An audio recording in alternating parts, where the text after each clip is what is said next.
Bum, bum, bum, bum, bum, bum, bum, bum. The best music in the business. Music to my ears, in fact. It's another Sunday night here aboard the digital mothership. It's Watch DA Live, everybody. Thanks so much for joining us. A special 4th of July weekend edition and plenty of holiday treats coming up here on Watch DA Live. As always, we're brought to you by Last Dive Bar. Use the code MOTHERSHIP for 15% off their awesome, amazing stuff. Oakland A's fans have had their moments this week as there was an A's fan at the Oakland Coliseum earlier in the week holding up the cell flag, the iconic cell flag right behind home plate, caught by the TV cameras before the guy gets shuffled out. Great moment. Keep the peace. Keep the noise. Keep the frustration going, because no matter what, the voices shall be heard. They cannot silence us all. So, Last Dive Bar goodies to be given away a little bit later on in the program. Also, comedian Ryan Goodcase is going to join us tonight here on the show. Extremely funny guy, more than 200,000 followers on Instagram. He's done Netflix as a joke. He's touring this summer as well. Extremely funny dude. We've had such a good run of comedians. Ryan's the next up. Can't wait to talk to him coming up in a couple of minutes. I want to begin by letting you know that tonight's show is in memory of a granddad that I had that I actually wasn't blood related to. Grandpa Michael DiPiano passed away at the age of 98 a week ago. This week was his services right before the 4th of July. He lived an amazing life. He grew up in Brooklyn. He owned a pool hall. He had all types of characters coming in and out of his life at that pool hall. Classic 1960s, 1970s type of action there. He ended up being a doorman to the Stars after he retired from the pool hall, retired upstate, got to spend time with him there. He's not my blood grandfather, but my mom and my uncle. My mom was one of 4. My uncle I am still very close to, and his son, who's one of my, closest friends in the world, it was on my aunt's side. So not by blood, but he passed away at the age of 98. He was also a World War II veteran, so decorated all of that. He lived an amazing life. We celebrated him this week and hitting 98, which is pretty amazing, born in 1926. And I said a few words at the services, and the thing was, even though I was not his grandson technically, he always treated me like that, and my brother and my sister, and he had a smile on his face every single day of his life. I never saw him without a smile on his face. And a lot of old guys can get cranky, can get crabby, and they had a big, cool photo montage of him, both on the screen that was rotating at the funeral home, and also big framed photo collages, and in every photo of his entire life, smile on every one of those pictures. And I thought, if there's a lesson here of hitting 98, how do you get to 98? You find joy in everything. You find happiness and a reason to smile in everything. And so my grandpa, Michael DiPiano, was exactly that type of guy, and that's something I'll take with me forever. So this one is in honor of him because he would like us to all smile, have a good time. He's a great audience as well. He liked, when I was growing up, to egg me on if I was doing something silly, doing a stupid dance, making a dumb impression, playing a character, all things that I ended up finding a career in doing, except the dancing part. Well, he was an encourager all along the way in both good and bad ways. So appreciate him. And this is to him and all the old guys out there and grandmas and grandpas that encourage us to be silly with a smile on their face. This one's for them. So we begin with your Furious 5. That's right. Here's your 5 sports stories to tap into tonight here on Watch DA Live. And number 1, the Klay Thompson saga. Okay, here we go. Klay, here's the bit. Clearly, he was bothered that the Warriors didn't value him in his mind as much as he valued his contributions to the franchise. And the Warriors are trying not to get stuck in something that the dynasties always do, and that is keep guys around past their prime to where the team stagnates and it looks like a museum. It happened to the Dallas Cowboys of the 90s. It happened to the Lombardi Packers in the 70s. Ended up happening to the Niners to a certain degree by the late 90s. It's happened to the Warriors now where they're not very good. And instead of keeping Klay and Draymond and Steph Curry at a obnoxious contracts to where you're still losing as they just get older and you have them as wax museum pieces, the Warriors didn't want to go all the way with him. And he's been injured, obviously, and not his former self, but Klay felt like he deserved more, so he was out of there. I did not think that Michael Thompson, his dad, had any right to be disappointed in what his son did because, honestly, his son made the right decision. If he didn't just pull on the heartstrings of, my dad played for the Lakers, and I'm going to play for the Lakers. I grew up in LA, so I'm going to play in LA. The Mavericks are a better spot for him. Much closer to winning a championship there and a superstar in his prime, ascending to his prime in Luka versus one in LeBron, who's on his way out the door. So I thought it was weird that his dad was disappointed in the move. And for Klay, he wanted some love. And did it feel petty? Did it feel small? Maybe.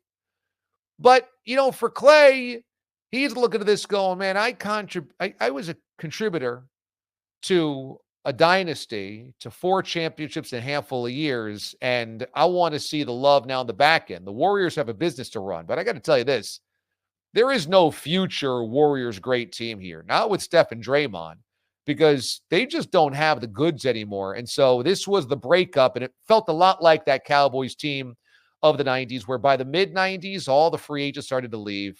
Charles Haley, Ken Norton Jr., Alvin Harper.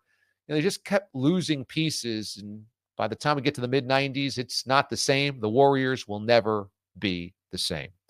Next up, man, Patrick Mahomes. For some reasons, July, people are talking about football and Patrick Mahomes. Can we just let it breathe for a second here, America? We don't have, football around the corner for another 2 months or so. So let's just enjoy the summer. But if we got to talk Patrick Mahomes, I heard the discussion topic earlier in the week. If the Chiefs win a third straight, does that mean that Patrick Mahomes automatically surpasses Tom Brady as the GOAT? And the answer is, of course not. Patrick Mahomes is probably not even midway through his career. Is it fair to say he's on a trajectory to be the greatest of all time? Of course. But if Patrick Mahomes tomorrow said, you know what, this football thing I'm done with. I've been hanging out with Taylor Swift a lot, and I like this pop music route, so I'm just going to become a musician. We could not at this point say he was the greatest quarterback of all time. So until we get there, and even with a third, I don't think we could say that. Now, a third straight championship, something that Brady didn't do, something that we have not seen the other greats like Joe Montana do, something that Johnny Unitas did not do. But it still would only mean that there's 4 titles. I'm not just a guy that just totally counts the rings, but I am a guy that says, why don't we just let this thing breathe? And by also saying if he wins a third straight, we are saying if he does something nobody's ever done before. That is like watching Justin Fields, or that is like watching a rookie quarterback come in and not have accomplished anything in the NFL and say, well, if he rattles off 7 straight championships, we'd have to consider him the best. I know that's a little bit farther out of the realm of possibility than 1 more for Patrick Mahomes, but you're asking Mahomes if he does something that's never been done before, then he becomes the greatest. Let that happen first, then we can have the discussion. Let's not fast forward past the unbelievably difficult challenge that awaits to even get to that discussion, okay? Okay. Thirdly, on the 4th of July, we had the Nathan's hot dog eating contest a couple of days ago. And I, for one, was just smitten by a 4th of July Nathan's famous hot dog eating contest on Coney Island that did not include Joey Chestnut. I mean, look at this headline by Aiden, the Market Marvel. Chestnut free. Now that's a headline. That's a pun. And I don't have to say it here, but I'll say it again. Most of this audience is well equipped to remember when I talked about this on my radio show, when it happened, and then multiple times over the years on the radio as well. But Chestnut came into the studios one day. I think it was like 2016 or so. And his PR team had set up, bringing in a boatload of hot dogs to do a hot dog taste testing / hot dog eating competition a couple of days before the 4th of July to promote the event. And his PR team had agreed to everything. So I would assume they ran it by him, because usually PR people don't tell their clients what they're going to do. They run it by the clients and get the green light, especially when you're as popular and famous and powerful in the Major League eating world as Chestnut. He gets into the office. They're a little bit late. They're running a little bit behind schedule. Got caught in some traffic. And he is a total diva in dealing with. He's nasty to us. He's nasty to them. He's thrown his hands up. No, I'm not doing it. I'm not doing it. I'm not doing it. I said, what do you want us to do then with you? I mean, you're here to eat hot dogs or talk about eating hot dogs. What else is there? It's not like we're going to break down, the 49er secondary here. What are we going to do? So he said, also, I don't eat hot dogs before the competition. I said, sir, we just watched you on SportsCenter pound 2 hot dogs today. So unless I'm seeing phantom Joey Chestnuts, that's neither here nor there because it's in the past, but that's why he's on my pay no mind list. Okay? Pay no mind. But 4th of July might not have had the star power. It was great. It was refreshing. Clear the deck for somebody else to have a moment. Clear the deck so that other names can now populate the Major League eating world and now be in our consciousness. And I got nothing against Joey for taking the money and going to Labor Day to have his impossible hot dog thing. Fine with me. But let's not act like Major League eating wouldn't bend far enough for him. He took the cash. He's going to do it on Labor Day. Fine. And on the 4th of July, hung out with the troops at Fort Bliss in El Paso, Texas. Man, he orchestrated all this because he feels like he's bigger than the game. And I'm here to tell you, ain't nobody bigger than the game. Even Joey Chestnut. So I, for one, loved a 4th of July chestnut free. All right, coming up here on the show, we are going to have a great guest coming up. But before we get there and talk to him, I want to talk about Last Dive Bar because Last Dive Bar has just been an amazing sponsor for a couple of months now. Went out to Oakland. They helped orchestrate the whole trip of me going out to Oakland. And they've got just amazing stuff. Now, last week I was wearing my Too Legit to Quit t-shirt, and they've got this new line out, and it's badass. And this is, if you see that t-shirt, bottom right-hand corner of that graphic, this is taken from the Jumbotron at the Oakland Coliseum. You'll see the box score down there. In the glory days, the last glory days of the A's, they were playing Too Legit to Quit on the scoreboard through the stadium, the classic Hammer song, and then they had How You Do Too Legit to Quit on the Jumbotron. So I'm like, this is awesome. So I got that t-shirt. They sent it to me. I got a couple of others. We sent out some this week to our winners. We're going to send out more of them as well. But if you don't want to wait around to win, you could always just buy one yourself for the summer. How great is that at the lake, at the beach, at the pool, hanging out at your son's or your daughter's softball or baseball travel team or whatever, going to a backyard party, going to a kegger. Look at that. You hop on a flight on vacation. Wouldn't you want to wear that amazing t-shirt? Because that's the type of t-shirt I love in sports, where unless you know, you wouldn't know. But if you know, then you know. So you're on a flight. Somebody's looking at it like, is that a Hammer t-shirt? You're like, well, actually, it's an A's t-shirt. Actually. And then you get into it and go, yeah, let me tell you, John Fisher's screwing the A's. They're screwing Oakland. How awesome is that? Plus all these pins that they just developed as well that they are now selling. If you're a pin person, pin collector, they got all these really cool ones. How great is the Cell Flag pin? Plus, that's my frozen mug. Love that. Throw that in the freezer. 4th of July, pour yourself a on a hot day, a cold beverage. That keeps it even colder. Rest of the summer, again, you're out of the back deck. You're on the porch, at the pool, at the lake. You want a little frozen drink. You throw that in your cooler right around the ice. You keep it all frosty, put it in your freezer, take it out. Oh, my gosh, it's the best. And so they've got that as well. 15% off your order with code Mothership at lastdivebar.com. Again, 15% off your order. Use the code Mothership at lastdivebar.com. Brian and the guys over there took me under their wing the entire trip in Oakland. They set the whole thing up, start to finish. I mean, I paid my way, but they helped orchestrate everything, and I couldn't be more thankful. In fact, I just got my credit card bill back, and I had to smile because I had a couple charges from Ricky's Sports Lounge. That was a late-night place we went after the game, after enjoying ourselves throughout the day at the brewery, Line 51. So I had to look, and I said, oh, boy, I didn't realize I spent that much at Ricky's, but it was all worth it. That's a couple of rounds of legendary Ricky's. So that was a lot of fun. So use the code Mothership for 15% off your order. And keep engaged with this show by tweeting at me at Damon Amendo, posting pictures at Damon Amendo on Instagram, tag me in it, or emailing us, watchdalive@gmail.com, pictures of what you're doing as you watch the show.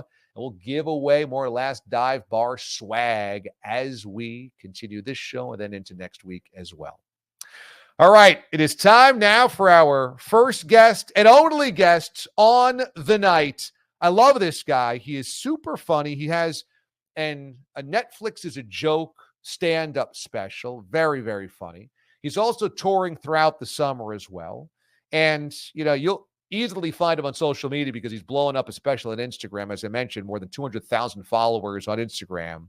Let's hear it for Ryan Goodcase, everybody.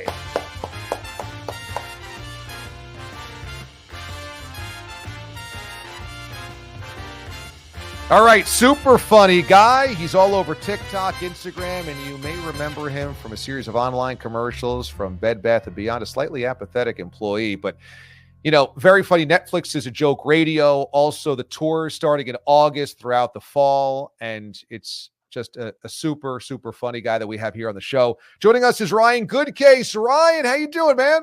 Good. Thank you so much. Happy to be here. I was digging into your bio, and I know that you are. You pulled out the Bed Bath & Beyond credit in the beginning. That was a deep dig.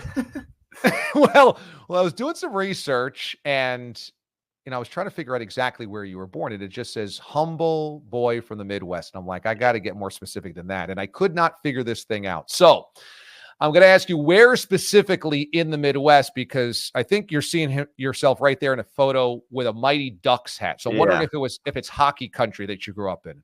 That's a very astute observation. Yes, it is hockey country. I was born in Illinois, like 30 minutes outside of Chicago, but I spent most of my childhood in Southline, Michigan, which is right by Ann Arbor. So we'd go to Joe Louis Arena and Yost Arena and watch hockey there. Oh, amazing. So you remember the dynasty days of the Red Wings and Yzerman and all those dudes back in the 90s and 2000s then. Yeah, I got spoiled on that. And then when they had a rough 7 years of no playoffs, that's when I started buying Mighty Ducks hats and expanding my repertoire of teams that I rep. Have you thrown an octopus onto the ice? No, I've never even touched an octopus. I think I'd be a little too squeamish for that. Have you ever eaten octopus? Fried, not raw. Okay. Fried octopus, delicious though. Yes. Yeah. I think anything fried you can get away with. Even if it's a disgusting sea creature, you can eat it fried. Especially in the outskirts of Chicago. At that point in time, everything is fair game to fry and eat at like a state fair. Absolutely. Yeah. And I've not outgrown that palate. I've been living in California for over 6 years and I still reach for the mayo and the ranch and can't beat a cheeseburger.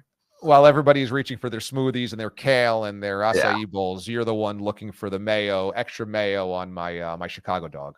Yeah, exactly. Have fun, living to the ripe age of 80, eating, fruit smoothies and other stuff that's going to make your life depressing.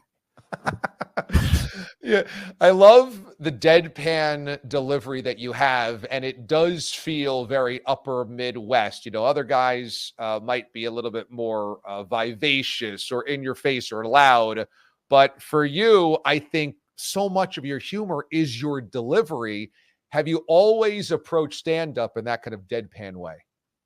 Yeah, I would say so. I think it might be less of a deliberate artistic choice and more just that's kind of how I am as a person. So rather than try to fight against it and be something I'm not and be really, performative, I was just like, I'll go the other way and be as, deadpan and monotone as possible and just have to write good enough to make it worth watching.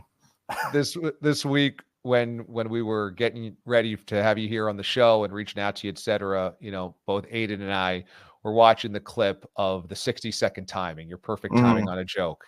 And man, if people haven't seen that, we can send this out on our social page, but you're like, ask one of the audience members to count backwards from 60 seconds to show how good your timing is. And the last joke is how many women you actually slept with in college, and you keep waiting and keep waiting and keep waiting. And then you point to him and he says, there's 2 seconds left in this timing. He said, that's exactly the right number. And we were both just howling with laughter. So how do you create and engineer a joke like that? Yeah, that's that's one like a lot of jokes I can't point to exactly how I came up with it or wrote it, but that one is actually really easy because I was trying to get past at this comedy club in San Francisco called Punchline, and there's an audition process there where when you're new, you go to the Sunday showcase, you hope you get up, and you hope that you have a good set so that they consider passing you and you can work there. But what I was worried about is you get a light when you're have like a minute left or 2 minutes. And I was very used to a 2-minute light, but I knew there they give a 1-minute light. It's very important you stay on time. You're not supposed to go over. So I was freaking out about going over once I got this 1-minute light. And then I just had the idea of like, oh, what if I had an audience member count down for a minute to keep me on track? Sort of a nonsense thought. Wasn't expecting it to be anything. But then I like thought, like, how could that be a joke? And the first two numbers came naturally, like the 19 blank, and then I don't know how old that would be, but it would probably be older than blank. So that came like really quick after that idea. And then I think my natural inclination is just to be self-deprecating and like, oh, what number would be funny? Oh, the number of women I slept with. That's a funny number. So that's how the end got written. It's really, really funny. So you're in LA, and this is now a stand-up kind of world, and it's a really cool world for comedy in that way. And we've had a lot of comedians join us here on the show, and they each have their own different style. But I wonder, when you go and you work the clubs and you do stand-ups and specials, etc., are you looking at what other people are doing and saying, oh, that kind of works. Maybe I can weave something in of my own style, but to that type of idea? Or because it's so hyper competitive, do you have to be so different from everybody else's content? I definitely strive for the latter. Like I try to write stuff that's either in response or parroting what everybody else is doing. Like, you think I'm going to talk about one thing because everyone else is, but then I take it another direction. Or it's just something that's very unique that I haven't seen done before, like the countdown. I do really try to stand apart because there is so much content. There's so much content online, and I go to so many shows, so I see so many of the same jokes and ideas and similar premises. And they might be good, they might be great, but when you see so much comedy, you get sick of it and you're like, okay, I want to do something different. That's where I come from. Is the boom in stand-up right now happening because social media can kind of blowtorch new comedians, new ideas to a bigger audience? Or do you think it's a generation of comics that grew up on a certain type of comedy and now are kind of coming to their own? Is it YouTube needs content, and so more people have more specials? But how is this happening? Because it feels like comedy is really having an incredible moment right now. Yeah, that's a good question. I guess something similar happened with music and YouTube maybe like a decade ago or 20 years ago, where people are being discovered off YouTube, like Justin Bieber. And it was just like cutting out the middleman. Like, you could just go out and sing and put it on video. And I don't know if that happened as much with stand-up, but I think this new format of TikTok and Reels, where you can just take a joke, whether it's 60 seconds or a minute and a half, people can scroll through, just hear like a tight joke done by somebody, and then decide from that point, do I want to follow them? Do I want to check out their other stuff? And then that mixed in with like podcasts taking off, and you get to actually like hear people talk, and hopefully that makes them more interesting. I am worried whenever I go on a podcast or an interview that people will hear that and be like, okay, I actually don't like his comedy anymore. Well, it's funny that you say that, because Hawk Tour Girl did her first interview last week, and it was kind of a long form interview. And she's the biggest thing in the world right now, and everyone wants a t-shirt that says Hawk Tua. There's a joke behind every door of Hawk Tua. And then I heard the interview, and I said, I don't know if she should have done that, because she seems, the more quiet you are, the more mysterious you are, the more interesting you are. Once you actually do a long form interview, you have to be interesting. And I'm not sure. I don't know if she's all that interesting beyond that. Yeah, I feel for her, because that's a tough position to be in. She certainly wasn't expecting to blow up like that in that street interview. But I know exactly what you mean. And I think I do just lean towards, that there's a quote, right, by Tom Sawyer or something like, it's best to keep quiet and have people think that you're an idiot rather than open your mouth and prove them right, or something like that. Yeah. But I think with me, when I perform and I have a good show, people will come up and try to talk to me afterwards, and I won't be as interesting or as clever, or I'll be awkward, which is what I joke about being on stage. Like, oh, I wasn't expecting to actually be awkward. I'm like, yeah, I was telling the truth. This is how I am. I'm sorry. I wish you would have just gone home after the set and not ruined your perception of me on stage. But that's the right to do that. Because you have that persona, are people from your past childhood friends, classmates, etc., maybe family members, surprised that you got into comedy where you have to perform and make people laugh? Absolutely. I don't think anyone in my family saw that coming. Maybe my parents could see an inkling of that, but like anyone, like cousin or aunt and uncle, like I was always the quiet kid at the family function. So I think that they're very surprised. And then to have like my born again Christian aunt watch my special and see me do jokes about like squirting makes me cringe a little bit. So I try not to think about them watching my comedy. But I think their image of me as a quiet boy, innocent boy, has been irrevocably damaged. Yeah, you shattered that. So congratulations. Yeah. Every Thanksgiving from here on out is a complete uncomfortable, awkward silence. Yeah. So it's perfect that you grew up in Michigan, spent a lot of time there, because the picture that we have of you that's so Detroit Rock City, the movie from, I guess it's late 90s, early 2000s, that was a throwback to like the Kiss era in the 1970s, where the guys have all the long hair, the hat, and the jeans jacket there. I know your hair wasn't always super long like that, but it's a great look. So do you feel like you're rocking a throwback look? I guess so. You know, I've been all over the place with my look, and I am pretty like, I guess, self-conscious about my image. And I think recently I've stopped caring as much, which is manifested in this haircut, which I know. Well, I went on a podcast recently with two guys, and they're like, you have to start putting product in your hair. It looks horrible. And I did a mirror check before this, but now I see sweat on my brow. My hair looks greasy. And I'm like, you know what? I just got to go punk rock and not care and hope that it works. Is that where the Hellfire t-shirt comes from? Yeah, exactly. You know, just put on some obscure band t-shirt that no one will appreciate, and we'll see what happens. Is that the band name or the album? It's the album, so super obscure. Okay, and so what's the band name? Black Midi. Black Midi. Is that an old band, a new band? They're relatively new. They've got like 3 albums out, but it's funny. I actually had an experience with them. We're talking about like meeting them after the show. I saw them in New York. They did a free show in Central Park. And then the next day they were selling their own merch in Washington Square Park just during the day the band members were. And I got a chance to like talk to the lead singer, who was very similar to me and that they're very awkward and can't really hold a conversation. And it was just like two like unmovable forces going at each other of social anxiety. And I just walked away from that like I didn't need that experience. I should have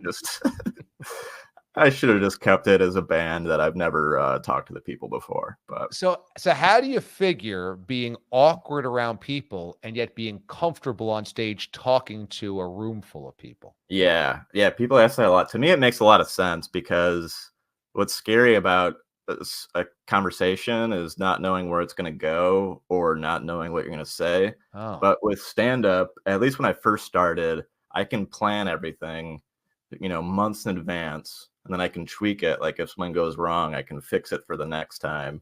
I've abandoned that like rigid format a little bit. Like I don't stick quite as much to a script as I used to. But when you're doing stand-up, you're just in control. You're not being talked to. You picked what to say. You picked the topics to talk about. So it's kind of like someone with social anxiety's dream. Like you get full control. I've never had a problem with public speaking. I don't know what it was. It's just like interpersonal stuff is what's awkward for me. That's so funny. The most deadpan delivery that I can remember in comedy, an iconic deadpan delivery, is Stephen Wright. Mm-hmm. And he was doing it probably back in the early 80s or so. Did you watch a lot of Stephen Wright when you were growing up, or kind of like tweaking your performance? I definitely saw some of them growing up, but I saw him live maybe 3 or 4 years ago for the first time.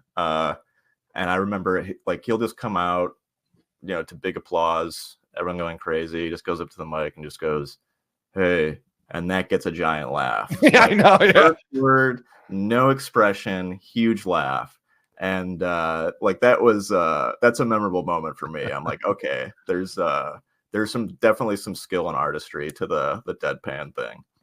And I mean, how much equity do you have to build up to where the crowd is waiting for you to say, "Hey," and the moment you say, "Hey," they erupt. That's pretty legendary. Definitely. I mean, I get so paranoid about like posting my jokes and having people come see me live. And if I do the same joke, I'm like, oh, they hate it. But when I saw Stephen Wright, I had heard maybe a third of those jokes before, and I still laughed just as hard the first time. Like, they're just that good.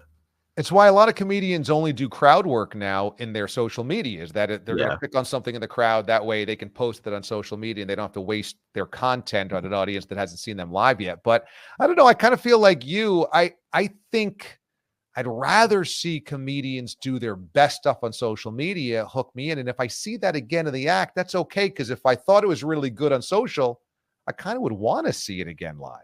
Yeah, I think I think it's smart that you picked up on that. That's why there's a lot of crowd work. But I think there's a general negative opinion about that. I see more people complaining about crowd work clips than I see people like, enjoying them. And I was a little precious with that 60-second countdown joke. I didn't post that for a while. I've had it for a while, but I just wanted, a good recording of it so that it could get a good reach. And so I was happy I waited until I got to do the Netflix as a joke fest set, because they're, recording. Obviously, they're Netflix. They're going to do a great job. And I kind of attribute that to part of the reason why that clip did so well. So, some of my jokes, I'm like, okay, I like these, but I can make more. So I'll just post them. But that one I held on to for a while.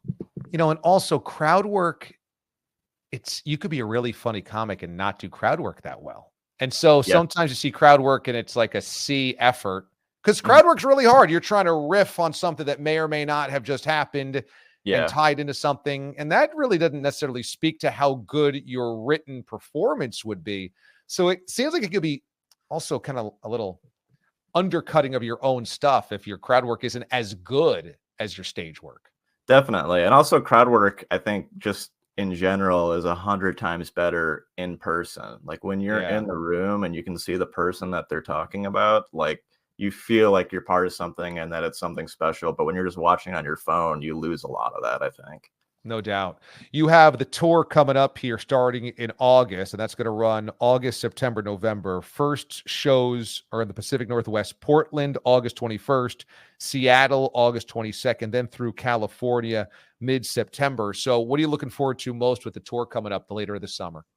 I mean, this is like my first time touring as a headliner, and that's exciting, feeling like you're finally making this work, this thing I've been doing for 10 years. But I'm also, one thing I'm excited about is like getting to know what my audience is. Like, I'm used to performing on shows where it's just a comedy show and you don't know who's there. But now as performing like billed as Ryan Goodcase, I get to see the people who like come out to my shows. And that's fun. Like I was just in Pittsburgh and someone had me take a picture with their service dog. And I was like, oh, yeah, I mean, I'll do that. But then they left the picture. So it's just me and their service dog. Like, oh, OK, this is my audience. And I joke like, oh, yeah, I feel like my audience is a lot of introverts who don't have a lot of friends, which is horrible for ticket sales. But like I like having a crowd like that. Everybody that buys a ticket to your show is always just one ticket. Nobody has exactly. And they're all sitting away from each other. So it's just a very disparate crowd. You're coming through New York in late September, the New York Comedy Club, which is awesome. Would love to catch up with you because we're based here in New York. But also you got Chicago in October as well. So do you still have a crew in Chicago that will come support you and come out to your show, friends or family? I have some family there, and I have some people who I, went to school with in Michigan that now live in Chicago. I left Chicago when I was 6 years old as a kid, so I don't think anyone from that period will be there. Okay, so no kindergarten classmates. Yeah, exactly. That would be a surprise. Anyone could claim they were, and I wouldn't remember. I'd be like, oh, yeah, cool. But yeah, I think the Midwest in general usually comes out in pretty good numbers for my shows. People like the Midwest hometown hero. That's amazing. That's really great. So yeah, check out the tour. It's on his website, ryangoodcase.com. Ryan Goodcase on all of the social media platforms as well. TikTok, Instagram are great places to find it as well. And as we mentioned before, you have the special also, Maybe They're Dead, the comedy special and tour. So you got a lot of stuff cooking. So, man, congratulations and everything. Thanks so much for catching up. Maybe when you're in New York, we'll catch up in person. And if not, go Mighty Ducks. All right. Sounds good. Thank you, DA. You got it, man. Thank you.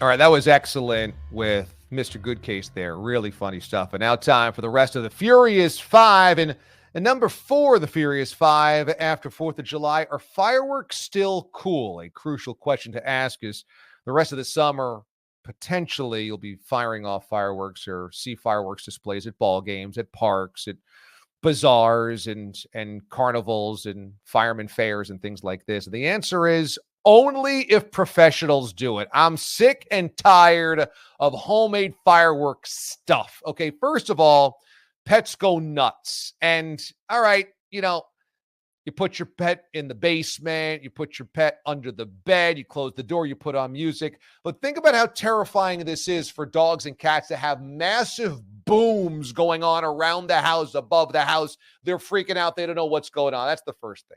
The second thing is people blow off their fingers all the time. We ha-ha about it because it's only fingers. It's JPP. It's other idiots like this. But honestly, why even mess around with something that professionals could do? The third thing is the backyard firework is never as good as going to the park and putting out a blanket, having a cooler drinks, and just enjoying a nice summer night sky. So fireworks are only cool when the pros do it. That's frankly coming from a guy who I think my dad is a pyro, because my dad used to, when we were growing up, roll into Chinatown, buy as many illegal fireworks as possible after work, bring them home, and set fire to the back lawn. And so I grew up with this, and now I look at it and go, no matter what you get, the Class D, boom, boom, boom.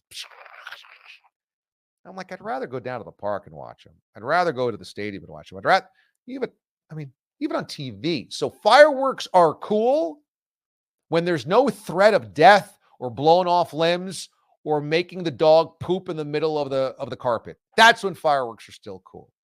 Finally, the Furious Five: is ketchup acceptable on hot dogs these days? This is obviously a controversial moment going into the summer. There are some people that just absolutely hate the idea of ketchup on hot dogs. I'm here to say, if you like ketchup on hot dogs, it's fine.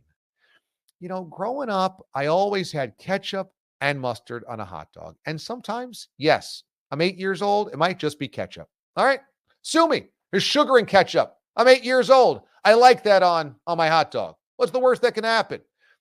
I'm shunned from the mustard community, but people now, because of social media, feel like they can weigh in on what everybody should be eating and what's right and what's wrong. The idea here is, however you like your hot dog is okay, and condiments in general are okay. Now, if it's completely covering up the taste of the hot dog, like there's so much ketchup on it you can't actually taste the meat of the bun, maybe you shouldn't be eating hot dogs. But if you like the taste of a dog, like if you go to a ball game and you buy a hot dog from the vendor, he's going to throw you a packet of ketchup and a packet of mustard. That's just the way that it goes with a hot dog. I'm supposed to believe that that's inaccurate, that that's un-American, that that's not all right? That's ridiculous. I'm telling you, do not shun me for ketchup on my hot dog. Also, don't shun me for my love of mayo. Mayo and tuna fish, mayo and chicken salad, mayo on a turkey sandwich, mayo on a lot of things. Delicious. On a sandwich in the summer with a little pickle, you can make that sandwich sing. I don't want to hear that mayo is disgusting, this or that, or ketchup doesn't belong on a hot dog. I'm sorry. I'm looking right past you. I'm looking right at that condiment aisle. I'm looking right at that condiment shelf. Looking right at that table of condiments on the porch. I'm going, there's ketchup on there. Mustard. Little chopped onions. Bada bing, bada boom. I'm loving it. Da-da-da-da-da. Now, that's your Furious Five. Now, we have all this cool ass dive bar stuff to give away, but it's a holiday edition of Watch DA Live. So I'm not going to make Aiden work too late tonight because it's a holiday. Everybody's enjoying their 4-day weekend, and I want to make sure that he gets back to his family. He's taking his time out to make sure that we can make this happen. And so we're going to give away plenty of less dive bar stuff throughout the week, but just a reminder, tag me in anything you got going on this weekend, all right? Or just had going on this weekend. So pictures of your barbecue, pictures of your fireworks, pictures of your food, pictures of your swimming pool, your lake, whatever. Summer life, all right? Send it to me, social media, at Damon Amendo on Twitter, at Damon Amendo on Instagram, watchDAlive@gmail.com on email. Hit me up, send it to me, and we will give away last dive bar stuff, all right? And I will retweet you, repost you, etc. We'll give you away all this cool stuff because last dive bar is giving us awesome stuff to give away, and use the 15% off code mothership at lastdivebar.com, and Brian and the guys will hook you up. Before we get out of here, as we always do, it's a moment of Sports Zen, and now we're thoroughly in a baseball season. So look at this picture that I dug up, okay? This is from a 1982 Old Timers game. All right, this is Old Timers Day at Dodger Stadium, 1982. And you'll notice there's a few things that kind of give away the time period. Am I a sucker for this time period? Of course I am, because look at this time period. Number one, that's Hank Aaron in a retro old school Braves jersey. Now, of course, that wasn't retro and old school then, but there's a little giveaway there. World champion Dodgers and Tommy Lasorda's t-shirt. Now, the Dodgers won 2 championships in the 80s, 81 and 88. What you're looking at there is not 1988. I can tell you that's an early 80s photo. So that's world champion Dodgers 1981 t-shirt. How much would you love to have that? Okay. Lasorda talking to Hammer and Hank at Dodger Stadium, wherever that is at Dodger Stadium in an Old Timers game. Look at that fan that's up top above the wood paneling. I mean, does that not just scream your parents' or your grandparents' basement in 1982? Faux wood paneling, a big old fan, and framed photos. I mean, it's just perfect. The whole thing is perfect. And so let this wash over you. A smiling Hank Aaron talking to Tommy Lasorda. Wouldn't you love to know what they're talking about right there? What Lasorda is saying. He's probably talking about meatballs or something like that. It's just all types of perfect. Hank looks like he can still play. Meantime, he was retired for like 5 or 6 years at that point in time. Maybe 7 or 8 years at that point in time. I think 75 was his last season. 76 his last season, something like that. Yeah, something like that. 76 maybe. So I just think that is such a cool summer throwback picture. Isn't that beautiful? That right there is Sports Zen. Let it wash over you. Go to a transcendental place in your mind's eye and just be one with wood paneling in 1982. All right, that's going to do it for us. A special July 4th, the long holiday weekend edition of Watch DA Live. Hey, if you like what we do here on Sunday nights, tell your friends, tell your family, tell your loved ones. Hey, check this thing out on Sunday nights. Spread the word, spread the gospel. Subscribe to the YouTube channel. That way, all the videos we circulate throughout the week, best moments of the show, best videos, best interview moments, full interviews, all the stuff we curate there on the YouTube channel, plus my DA deep dives there as well. It's all centralized for you. Subscribe to the YouTube channel. That way you'll get all the videos that you need to pass it along to your friends. Hey, this moment was awesome. Hey, this interview was awesome. Maybe you want to hear this person. You know, this take was great. Tell your friends, give them the YouTube channel, subscribe there, and spread the gospel for us, because it's a great group of people that come together on Sunday nights, and we put our heart and soul into this, and hopefully you guys enjoy it, and it seems like you do, and it's good to bring good people together every Sunday night and keep growing that pie. All right, that's going to do it for us. Hopefully you had a wonderful 4th of July weekend. Be good and be good to one another. I will see you Monday morning on Sirius XM's The DA Show with Mike Babchick. That is Channel 82, Mad Dog Sports Radio, starting at 6 a.m. Eastern Time, 3 a.m. Pacific. All right, for the Marquette Marble, Aiden Hatton, I'm DA. We'll see you next time, everybody. The Mothership disconnects.